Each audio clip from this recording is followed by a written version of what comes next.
Hello dear students, welcome back to my YouTube channel Physiology Learning. In today's video, we are going to continue with our ECG series. In the previous video, we saw about the heart blocks, and in this video, we are going to read about cardiac arrhythmias.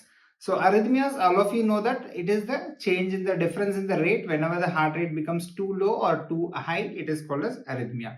So let's get into the topic. What is cardiac arrhythmia? So all of you know that the normal heart rate is also called as normal sinus rhythm. Why it is called normal sinus rhythm? Because SA node is the one which fires and generates the heart rate, and all the other system, that is the conduction system, just transmits that amount of impulse to the other parts of the heart. So that is usually around 60 to 100 beats per minute. That is also called as normal sinus rhythm. And whenever the rate falls below, that is the decrease in rate, especially below 60, it is called as bradycardia. And whenever the rate goes beyond 100, it is called as tachycardia. So both of them, they are also referred as bradyarrhythmias and tachyarrhythmias. There is another term which is called as sinus arrhythmia. So this sinus arrhythmia, please do not think that it is an abnormality. It is not an abnormality. It is actually could be a little bit of a misnomer. That is, the sinus node is generating the impulse, but at a little higher rate. It's not extreme higher rates, at a little higher rate. During the normal pattern of respiration, suppose you are doing an inspiration and expiration. So whenever you are taking a deep inspiration, it happens during normal inspiration also, but whenever you are doing a deep inspiration, what happens is there is stretch of the lung. This stretch of the lung sends the impulses to the medulla. So the now lung is expanding and the impulses go to the medulla and they go and inhibit the cardio-inhibitory center. So if the cardio-inhibitory center is inhibited, what is going to happen to the heart rate? The heart rate is going to accelerate or the heart rate is going to increase. So what has happened? During the time of inspiration, the heart rate increases and this is called as sinus arrhythmia. And during the time of expiration, the heart rate is going to come down a little bit. This is especially seen whenever we are asking the subject to do a maneuver like a deep inspiration and expiration procedure. So that is sinus arrhythmia. Now coming to the proper arrhythmias, how these arrhythmias are generated. We know that the heart is beating at a very, very high rate. How is this possible and how these mechanisms are generating this type of high impulses? One of the commonest mechanism that is suspected is there are ectopic foci. So there is some foci which is generating impulse at a very, very, very high rate. Normally it was the dominant pacemaker, that is SA node, which is generating the impulse around 70. But if there is some other node either in the atria or in the ventricle and it is irritant node, we can say, and it is generating the impulse at a much, much higher rate. Now what is going to happen? The heart is going to take this as the pacemaker and function at its rate. So the impulse generation by an ectopic foci is one of the reasons for the arrhythmias. And second mechanism is re-entry mechanism. This re-entry mechanism is actually considered as the commonest mechanism. Commonest mechanism for development of arrhythmias. So what is this re-entry mechanism? It is also called as circus movement. We will try to understand why this happens. So in the normal person, you can see it in this diagram. Whenever there is an impulse is arriving and it is going through the various Purkinje system and other system, what is happening is there are areas where the impulses comes and coincide with each other, and generally what they do is they will cancel out. And even if they are going to the other side, what is happening is the other side is generally in a refractory period. The other side is generally in a refractory period. Refractory period means it is not responding to the second stimulus. But this type of changes, which is I am going to tell, can happen whenever there is an injury to the myocardium.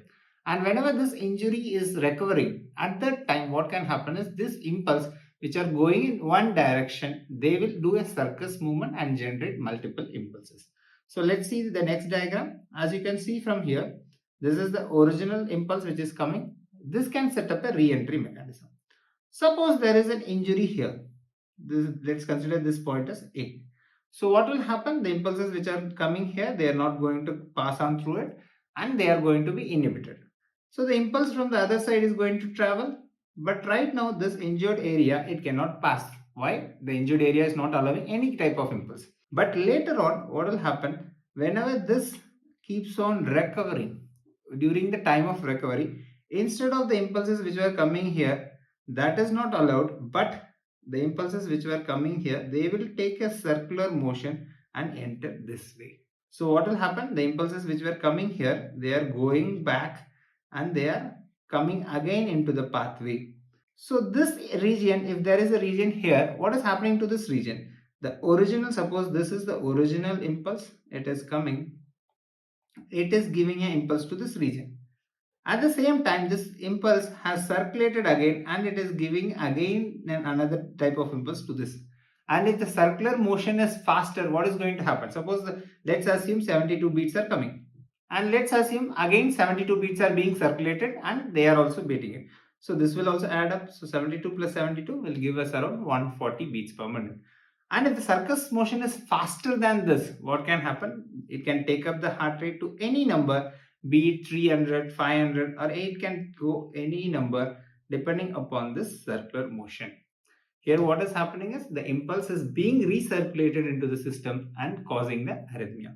So this is one of the commonest mechanism which happens. So when does this can happen? It can happen in two situations. Either the circuit has become longer pathway. Initially, even if it was circulating, there was absolute refractory period so that the recirculation was not happening. But if the pathway becomes longer, what will happen? This becomes in a relative refractory period. Previously, it was in an absolute refractory period. Now, since the impulses are traveling a longer distance, the area where it started, they will become in a relative refractory period.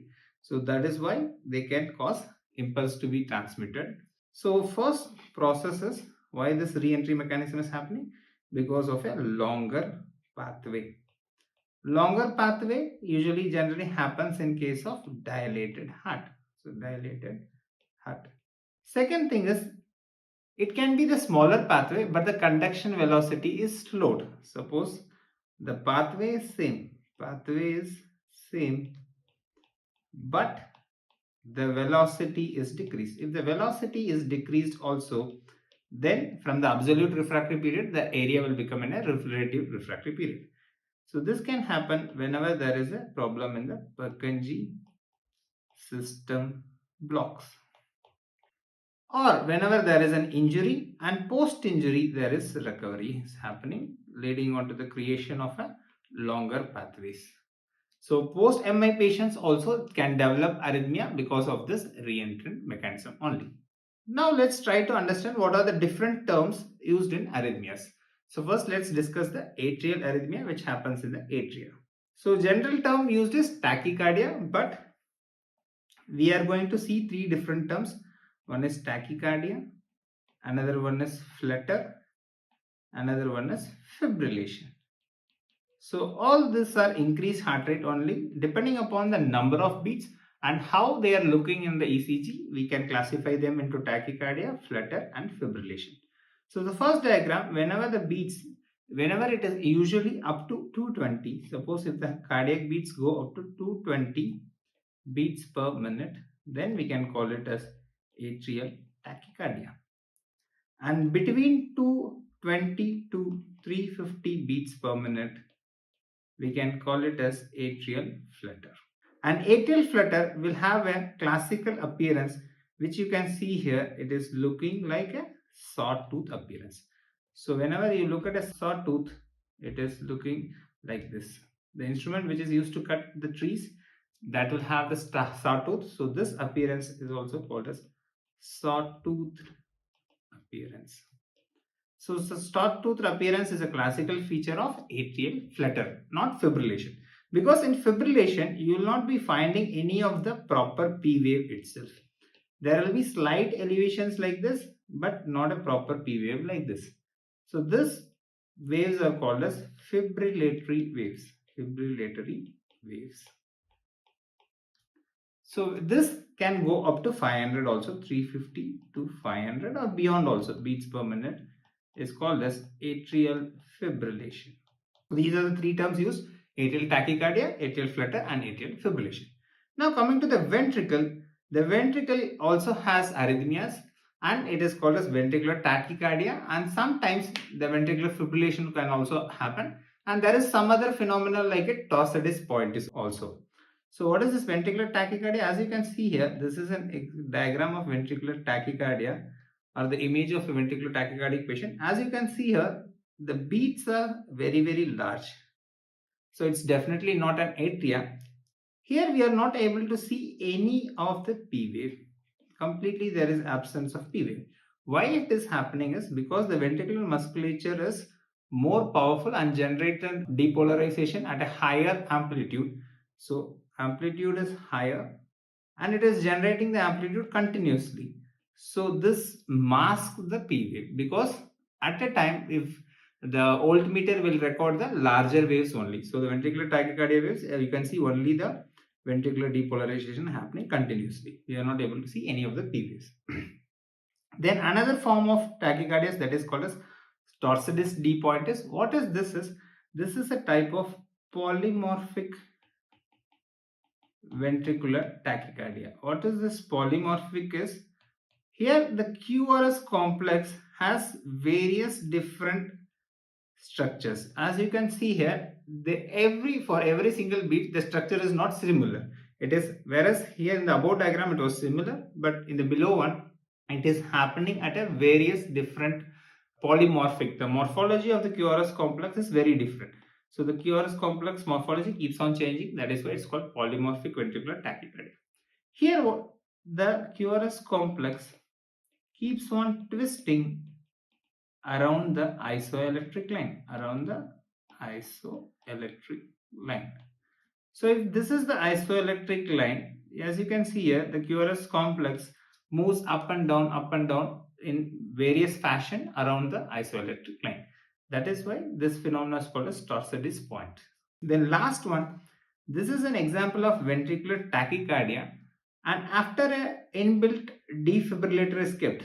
This image is a diagram of a young boy or for whom a defibrillator is placed inbuilt. So whenever there is a ventricular fibrillation happening, the defibrillator will keep a discharge and it is making into a normal sinus rhythm.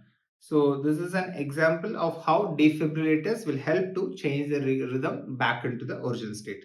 So what is the treatment for these conditions? We can give a lot of antiarrhythmic drugs are available, and sometimes if the re-entry is happening due to a abnormal tract, suppose the re-entrant mechanism is happening due to an abnormal tract like bundle of Kent. We have already studied this in Wolf-Parkinson-White syndrome. Radio ablation can be done for the bundle of Kent, or if it is an acute emergency where the ventricular tachycardia is happening, even the defibrillators can be of help. So defibrillator therapy also can be of help. So this is how ventricular arrhythmias and atrial arrhythmias are classified. I hope it's clear. Thank you for watching the video. We'll see you in the next video.